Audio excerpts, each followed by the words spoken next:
Today, we're going to pull back the curtain on the hidden social life of the brands we use every single day. We'll look at how they bring us together and, well, how they sometimes drive us apart. So think about it for a second. Apple or Android? Nike or Adidas? Chances are you picked a side almost instantly, right? You might even have a really strong opinion. It's funny, we don't just buy stuff. It feels like we're joining a team, ready to defend our choice. So why? What's going on there? Well, the answer is that shopping is way more than just, shopping. It's not some isolated thing we do. Research shows we're not sealed off from our social worlds when we click buy. Instead, we're plugging into these huge networks, forming what academics call consumer collectives. But really, it's just about finding our people, our tribe. All right, so let's get into it. It turns out we don't all group together in the same way. Researchers have actually pinpointed 4 really distinct types of these consumer groups, and each one has its own vibe, its own rules, and its own reason for being. Okay, first up, we've got what are called subcultures of consumption. Now, these are the heavy hitters, the most structured of the bunch. The classic example, Harley-Davidson riders. I mean, it's so much more than just owning a motorcycle, right? It's a whole lifestyle. There's a pecking order, from the diehards down to the newbies, and this very distinct kind of anti-mainstream attitude. They're all about defining themselves by what they're not. Next, you have brand communities. And what's super interesting here is that the brand itself is the glue holding everyone together. So a subculture is built around an activity like riding motorcycles, but a brand community, it's all about one specific brand.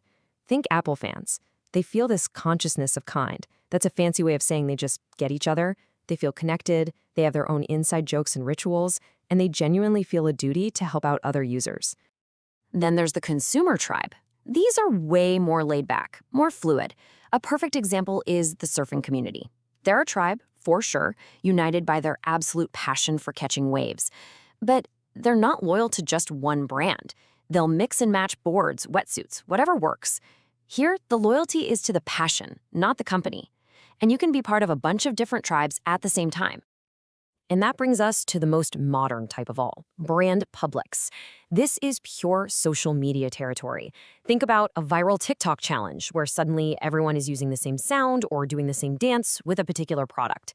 People are connected, but it's through the media, through the hashtag, not because they're actually interacting with each other. It's here 1 minute, gone the next, super visible, and totally built for our short attention span world. This chart really lays it all out for us, doesn't it? You can see this clear progression.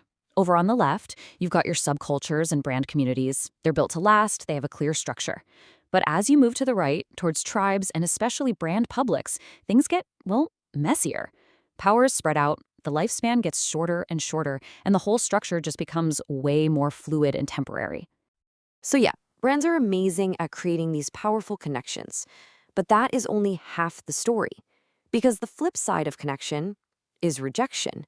The very same forces that draw us into one brand can be the exact same forces that actively push us away from another. Which brings us to our next big idea, brand avoidance. And let's be super clear here. We're not talking about simply not buying something because it's too expensive or you can't find it. No, this is an active, deliberate choice to say, nope, not for me. So why do we do it? Well, the research points to 3 big reasons. First, there's experiential avoidance. This one's pretty simple. You had a bad experience. The product was junk, customer service was awful, you're done with them. Easy. Second is identity avoidance. This one's way more interesting. This is when a brand just clashes with who you see yourself as. It represents a group or a stereotype you want absolutely nothing to do with, what researchers call the undesired self. And finally, number 3 is moral avoidance. This is when a company's values or actions just don't line up with your own political or social beliefs.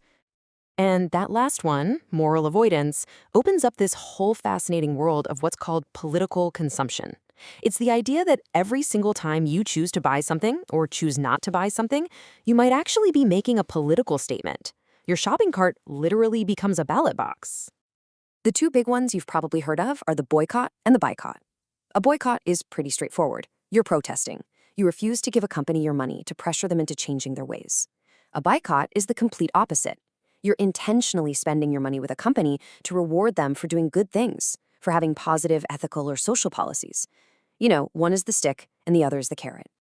But it goes even deeper than that. You've got things like discursive consumption. That's a mouthful, but it's basically using your voice, your communication, to challenge brands. Think about online activism or that clever stuff called culture jamming, where people mess with corporate logos to make a political point. And then there's lifestyle consumption, which is a much bigger commitment. It's where your whole life, like deciding to only shop at local businesses, is a reflection of your values. So, after all that, what's the big takeaway? It's that our relationship with brands is, well, it's complicated. It's incredibly social and just packed with meaning. There's this quote from the research that just nails it. Consumers are not sealed off and separated from their experiential worlds. What that really means is you can't separate your shopping life from your social life. They're totally tangled up together.